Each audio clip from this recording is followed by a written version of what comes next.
Cuando hablemos de conjuntos, inevitablemente vamos a tener que hablar de las operaciones que se pueden definir entre ellos. La mayoría de estas operaciones van a ser binarias. ¿Qué quiere decir operaciones binarias? Que necesitaremos de dos conjuntos para poder realizar la operación.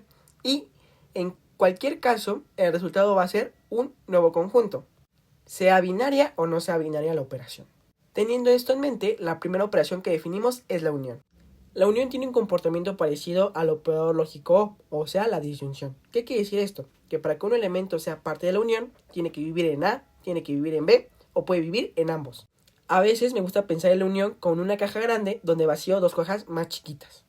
Y tenemos un ejemplo bastante sencillo, ya que los conjuntos A y B, pues podemos ver explícitamente todos sus elementos. Y por lo tanto también vamos a poder ver todos los elementos de A unión B.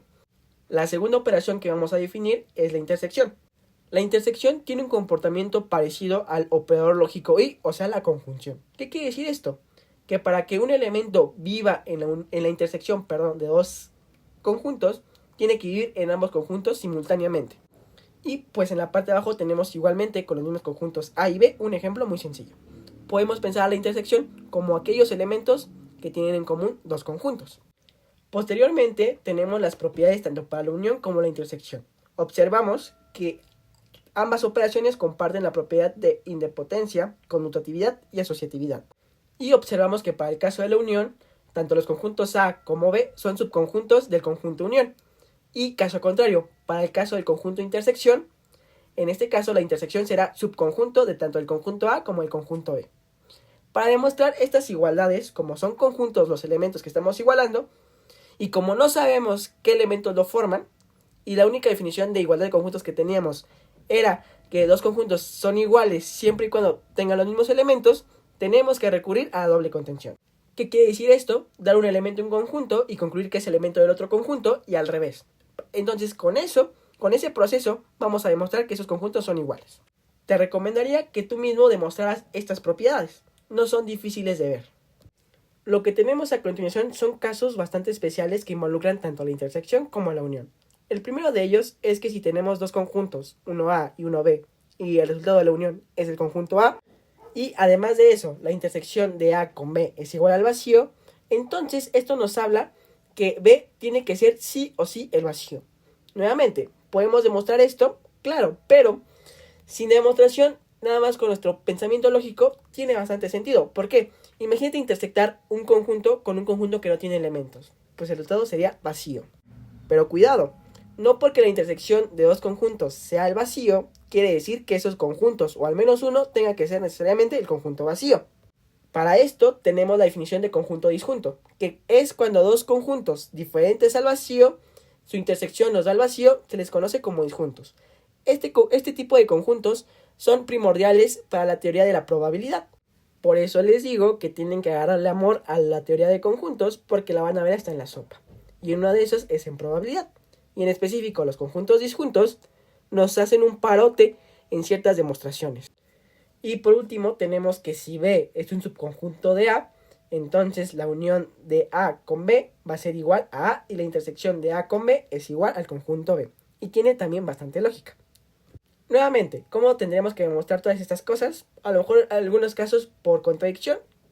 Casi siempre cuando se incluye el vacío podemos proceder por contradicción y en algunos otros casos, por ejemplo en la última parte, necesitaríamos demostrar una doble contención. Una de las propiedades más importantes de la unión y la intersección es que se distribuyen a sí mismas. ¿Qué quiere decir esto? Que la intersección se distribuye a la unión y que la unión se distribuye a la intersección. Vamos a demostrar solamente el primer enunciado y el segundo se queda como ejercicio, pero es totalmente análogo al primero. Entonces, damos un elemento cualquiera en el conjunto A intersección B unión con C. Entonces, por definición, A pertenece al conjunto A y A pertenece al conjunto B unión C. Pero que A pertenezca al conjunto B unión C significa que A pertenece a B o que A pertenece a C o pertenece a ambos. Entonces, dividimos esto en dos casos. Suponemos que A es elemento de B. Entonces, esto quiere decir que A al ser elemento de A va a ser elemento de A intersección B. Y en el caso 2 exactamente lo mismo. A al ser elemento de A y al mismo tiempo de C, A va a ser un elemento de A intersección con C. Entonces esto nos permite decir que A es un elemento del conjunto formado por la unión de la intersección A con B y A con C.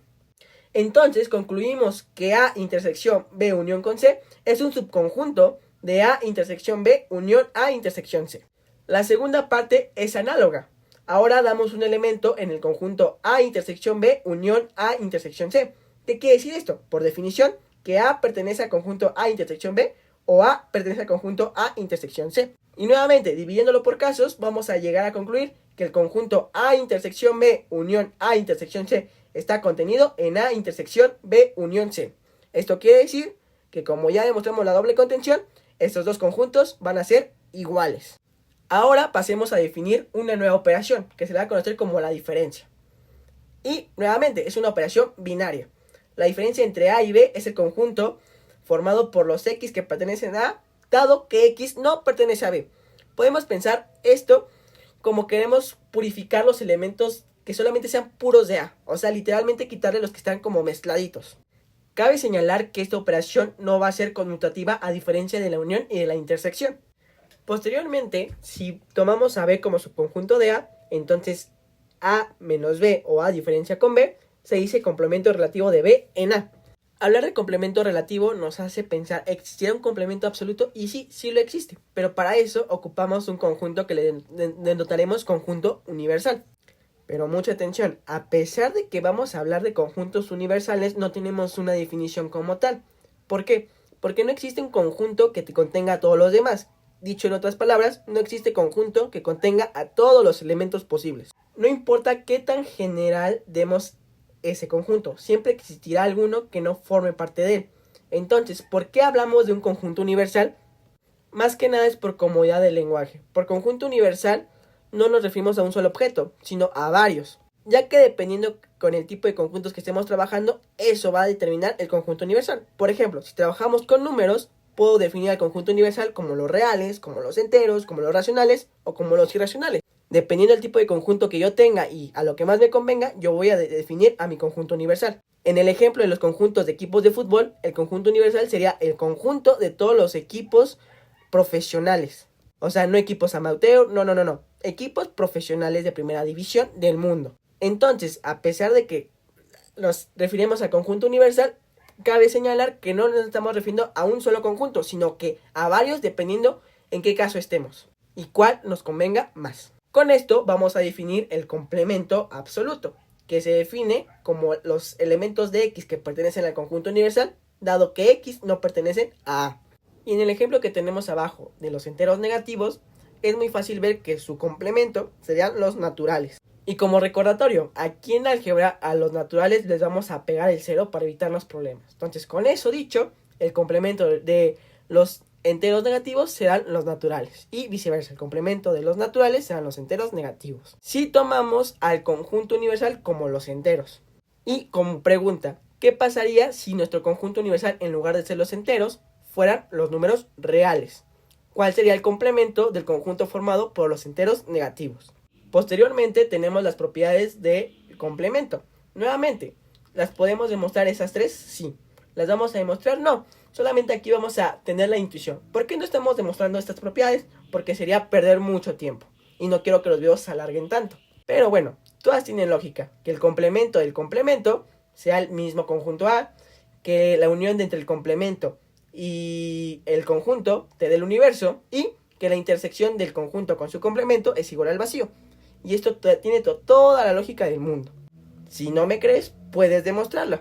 Uno de los resultados importantes se le conoce como las leyes de Morgan. En este video solamente vamos a demostrar la segunda ley y la primera se queda como tarea. Pero pues técnicamente los procesos son análogos. Tenemos que proceder por doble contención. Entonces damos un elemento que pertenece al complemento de la intersección A con B. ¿Qué quiere decir eso? Que X no pertenece a la intersección A con B. Por lo tanto, para que no pertenezca acá, X no puede estar en A y en B al mismo tiempo. Entonces, lo podemos interpretar como que X no pertenezca a A o que X no pertenezca a B, ya que con eso sería suficiente para romper la definición de intersección. Entonces, si pasa eso, queremos decir que X está en el complemento de A o X está en el complemento de B. Por lo tanto, X va a estar en la unión del complemento de A con el complemento de B. Y ya tenemos la primera contención. La segunda contención es análoga, ahí se ve en la diapositiva, no es tampoco complicada. Entonces, como en efecto llegamos a una doble contención, podemos concluir con toda la libertad que en efecto estos conjuntos son iguales. Se trata del mismo conjunto. Ahora tenemos una proposición con 3 incisos. El primero de ellos nos dice que la diferencia de A con B es igual al conjunto A intersección B complemento. Para no recurrir a la doble contención en estas demostraciones, vamos a recurrir a la chicharronera, como algunos profes la llegan a llamar, que simplemente es una cadena interconectada de puros sí, solo sí.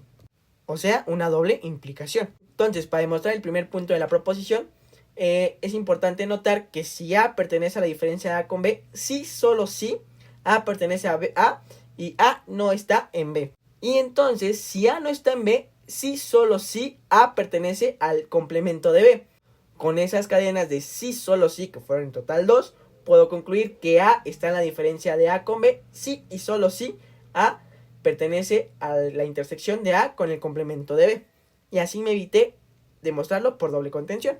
El segundo inciso nos dice que la diferencia de A con el conjunto unión de B con C es igual a menos B intersección A menos C. Pues vamos a hacer uso del primer inciso. A menos B unión con C va a ser igual a A intersección con el complemento de la unión de B con C. Por el inciso anterior. Por leyes de Morgan, yo sé que ese complemento se va a transformar en la intersección de los complementos. Y como la intersección la puedo distribuir, entonces voy a distribuirla. Entonces la intersección de A con el complemento de B, intersección A con la intersección del complemento de C, pues ya eso por definición va a ser la diferencia. Y pues ya concluí lo que quería demostrar. Y el inciso 3 es literalmente análogo a lo que hicimos aquí.